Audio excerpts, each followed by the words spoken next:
So the jurisdiction is led to the Supreme Court and So I do not. You're know not that- making I sense. don't think The that court there's any has witnesses. jurisdiction. It's a yes or no question. You told me that you were Do I- exercising all your rights. One of your rights is the right to have an attorney. Do you understand that?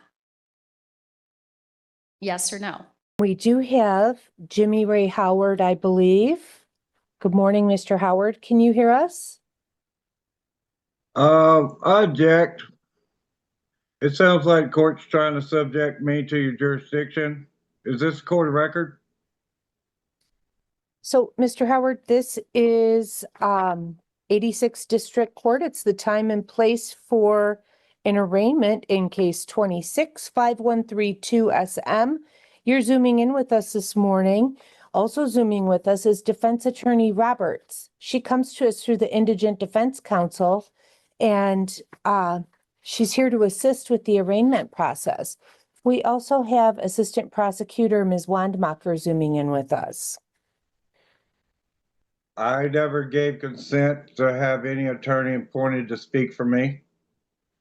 She's not Anyway. appointed to speak with you, sir. She's sitting in with us. She is here to assist if you are interested in speaking with her, but you certainly do not have to. Okay, well, this is a court of record, correct? Yes. Okay, under UCC 1-103 and UCC 1-308, I reserve all my rights at all times and I waive none ever. I'm here by special appearance only, not generally, under threat, duress, or coercion as authorized representative in this tax court. Okay, so sir, you're reading from the Uniform Commercial Code, which has nothing to do with criminal law. You also just mentioned tax code. So I don't know if you don't want my assistance, that's fine. But everything you just read has nothing to do with what you're here for this morning. I move the court to take judicial notice of 28 USC. Okay, Mr. Howard, I need you to stop talking. This is the time and place for an arraignment on an alleged operating without security, operating without a license, operating an unregistered vehicle. And I don't want any games. I just want to move on with this. So let's see here. I also need you to report to the Antrim County Jail to get your fingerprints taken. So we're going to have to work that into the schedule. But as far as the allegations in this complaint, Mr. Howard, would you like to stand mute? I'd like to move for dismissal, null process, Okay. lack of jurisdiction. That's not something that we would do here at the arraignment. So what I can do is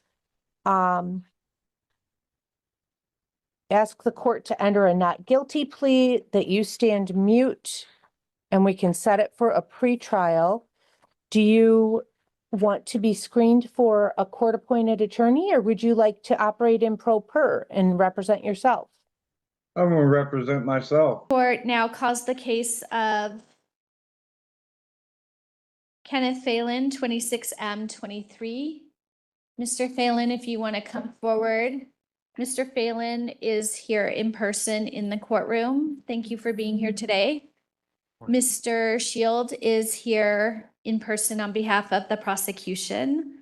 I'll find good cause, or I don't need to find good cause. Mr. Phelan, did you understand the rights that you have that I explained earlier? I'm here under threat and duress from the state of Colorado, and I retain all of my rights.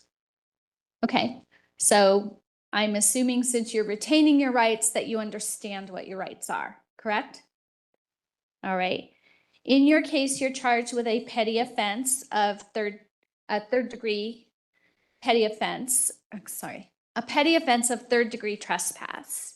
If you were to plead guilty or be found guilty of this offense, you could be ordered to serve up to 10 days in jail and pay a fine of up to $300. Do you understand the charge that you are accused of? No. What about that charge do you not understand? To the US Constitution, I'm allowed to go into, well, I have a right to petition the government, and so I don't understand how this charge is lawful. Okay, well, you're accused of this. Nobody's finding you guilty.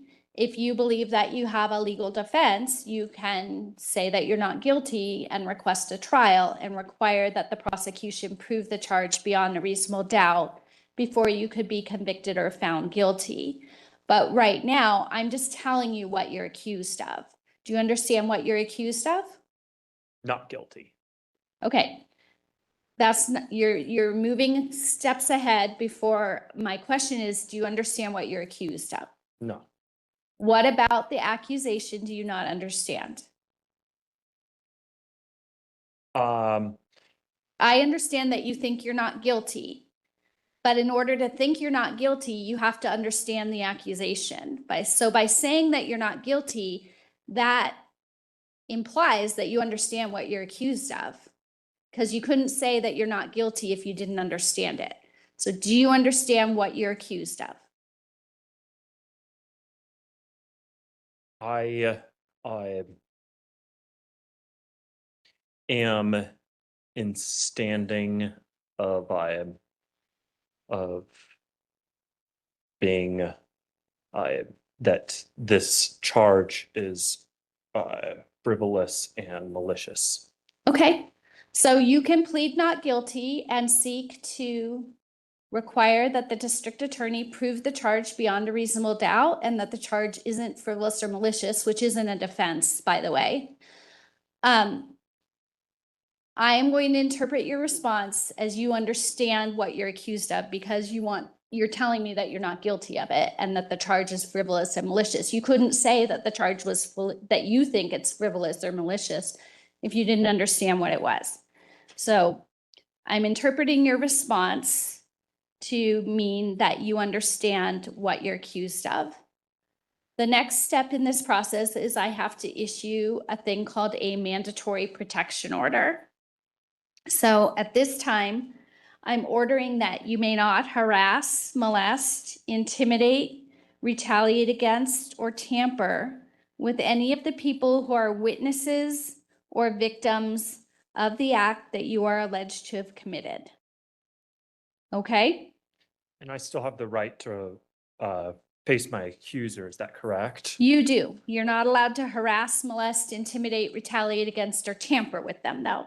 So in the state, so the US Constitution says that the state is not allowed to charge a citizen without the jurisdiction of the Supreme Court. And this and I understand that this is the state of Colorado charging a person of the United States. And so the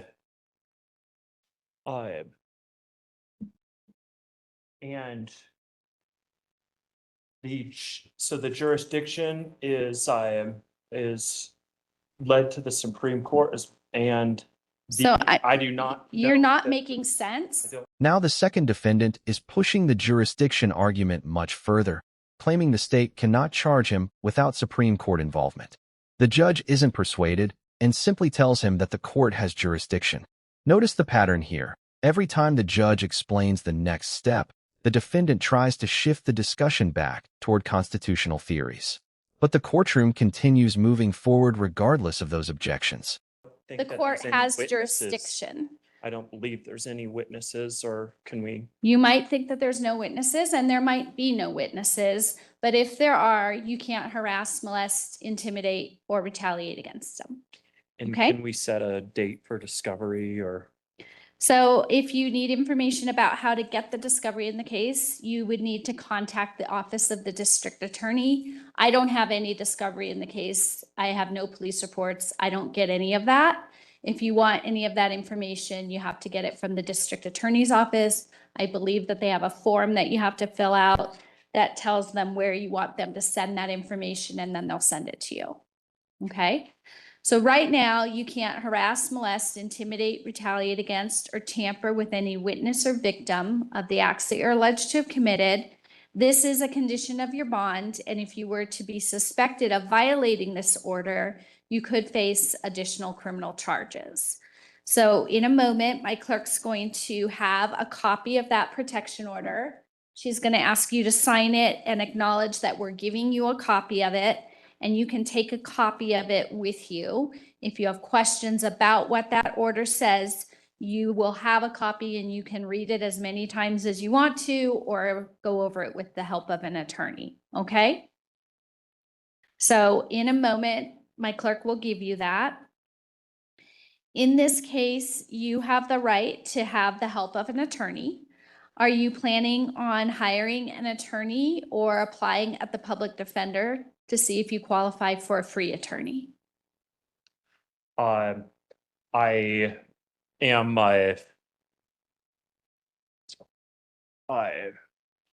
I'm appearing as a special appearance today, and You're not appearing as a special appearance. You're appearing as Kenneth Phelan here and standing in front of me in the courtroom. A special appearance is when you're an attorney. Kenneth Phelan. Mr. Phelan, if you want me to find that you're not Mr. Phelan, then I'll issue a warrant for your arrest for failing to appear. Do you want me to do that? Well, that's what happened last time, but I don't. Last time you didn't appear in court, so I issued a warrant for your arrest. So if you want me to make a finding that you're not stating that you're Kenneth Phelan, then I'll find that you failed to appear and I'll issue another warrant for failing to appear. So No, I'm going to. don't do that, please. This is where the judge's patience clearly starts running out. The defendant continues insisting on a special appearance, even though he is physically present as the person named in the case. The judge gives him a straightforward choice and even explains the consequences of denying his identity. When he keeps playing the same game, the judge finally fires back with a blunt warning. Stop playing games before you win another prize. Okay, so you have the right to have an attorney. You're not making a special appearance. A special appearance is when an attorney appears without representing somebody to do something small in a case. As far as I know, you're not a licensed attorney. You're not representing yourself as an attorney. If you want to represent yourself not as an attorney, you're free to do that. But if you want to get an attorney's help on this case, I'm willing to give you time to do that. Would you like time to get an attorney's help on this case? No. All right. Are you going to be representing yourself without an attorney? To jurists. That's not a response.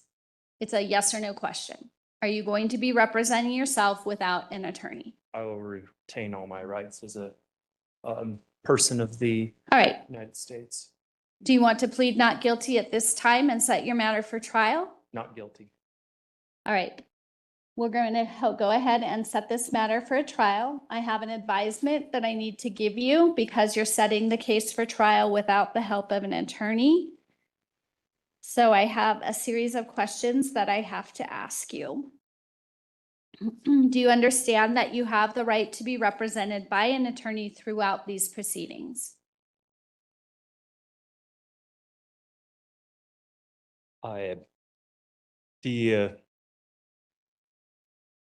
So it's this. I mean, I'm being present in court. It's the state has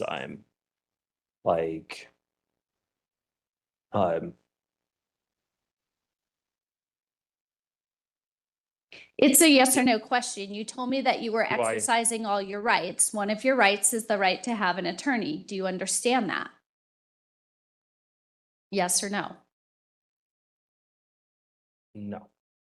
What don't you understand about your right to have an attorney? How I am the so why this, this charge has, has like brought me, it's, what do I?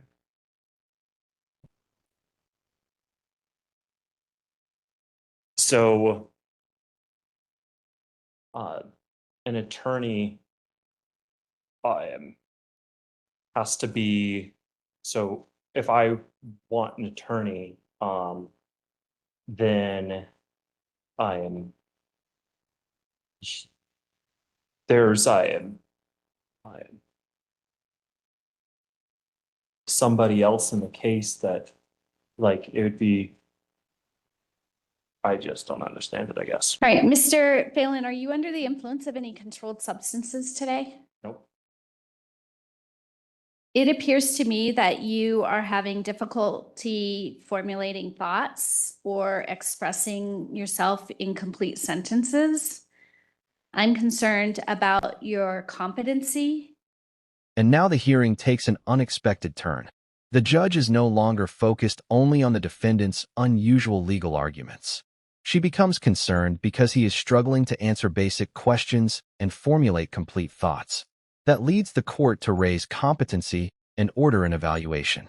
The defendant objects, but the judge explains that this decision isn't simply something he can accept or reject. The entire direction of the case has now changed. So at this time, I am going to raise competency for Mr. Phelan. When a court raises competency because they are concerned that you are not competent in this case, that means that I believe that you're suffering from some sort of impairment of thought that allows you to understand these proceedings and participate in the proceedings. So the state of Colorado has to have an evaluation done of you by a doctor who is trained in impairments of the mental condition. And then that doctor conducts an evaluation and writes a report and tells the court what their medical opinion is of whether or not you are competent to proceed. So I'm going to issue an order that I do not consent. it's not something that you consent to. When I think that somebody's not competent, They give I a am- doctor a voice, not a person. when I think that somebody is not competent, I am legally required to order a competency evaluation or make a finding that they're not competent and order that they participate in proceedings related to restoration to competency. It's not something I have a choice over. It's something that I'm legally required to do. You have And based on your the damages that you have caused me. inability to formulate complete sentences or express, This court has caused extreme damage for the past 2 years. I'm here under threat and duress. So that's all I have to say. all right, so I am raising competency with regard to Mr. Phelan. My clerk of court is going to prepare an order to the Office of Behavioral Health directing that they appoint a medical doctor to conduct a competency evaluation. I'm also going to appoint a Bridges Court liaison.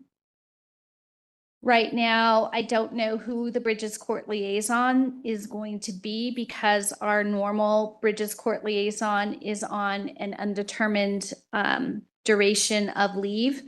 And we have other Bridges Court liaisons from other parts of the state covering for her. But I need to provide the Bridges Court liaison with your contact information so they can get in touch with you. They will be coordinating with you when the evaluation will be completed, as well as any other services that you might want to have them help you with.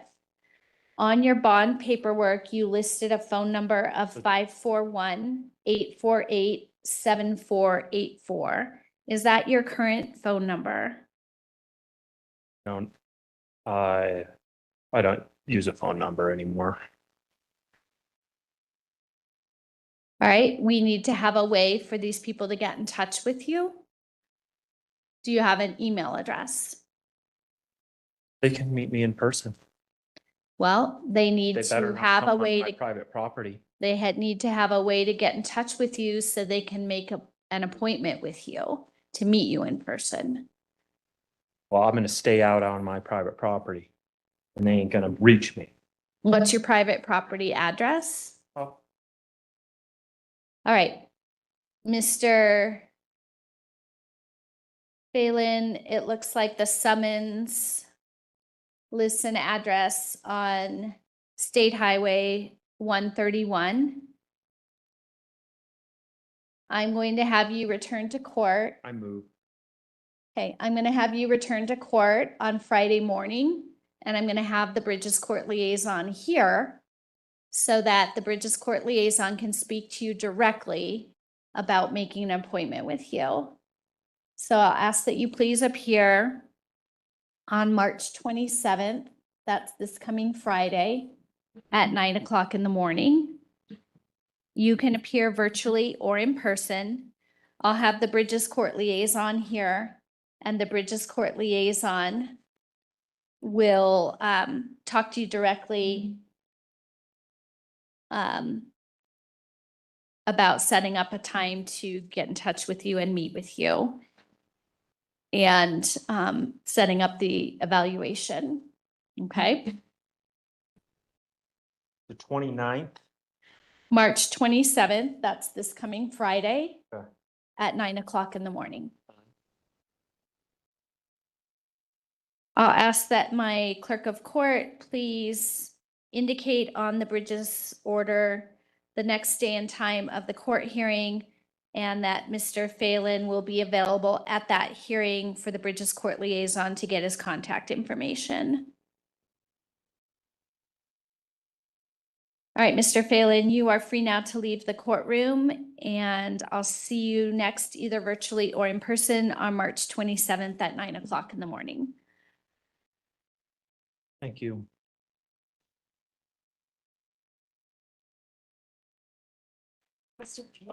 Mr. Phelan, we do need you to sign that protection order, and then my clerk will make a copy for you. I'm not signing it.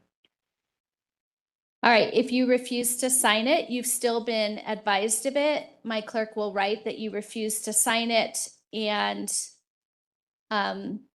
if you want to get a copy of it, she can make a copy for you. But you have been advised on the record. My clerk will note on the form that you've been advised on the record, you've acknowledged the protection order on the record, and that you refuse to sign it. If you want a copy of it, you need to wait here so she can make a copy for you.